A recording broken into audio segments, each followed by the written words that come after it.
बिस्मिल्लाहिर्रहमानिर्रहीम। अस्सलाम वालेकुम दोस्तों, उम्मीद करते हैं कि सारे दोस्त ठीक ठाक होंगे।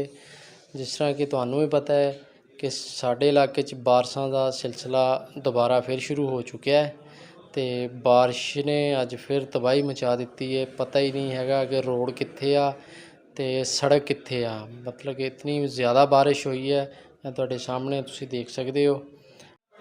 मिल के सारे दोस्त दुआ करो कि अल्लाह पाक रहम करे इस कौम ते, इस हालात ते, क्योंकि साडी कौम दे भी काम कुछ सीधे नहीं है। साडे भी असी भी नां दे ही मुसलमान हाँ कि अल्लाह पाक सानू भी हिदायत देवे ते सब मुसलमानों नूं हिदायत देवे और अल्लाह पाक कोलों अपने गुनाहां दी माफ़ी तलाफ़ी करो जितना भी हो सके।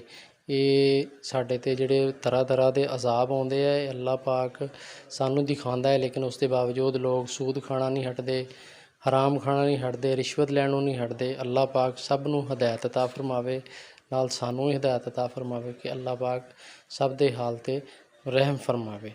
और अगर साडे चैनल ते नवे हो तो इनू सबसक्राइब लाइक ते शेयर लाजमी कर दिओ। इंशाअल्लाह फिर मिलांगे अगली वीडियो। अल्लाह हाफिज़।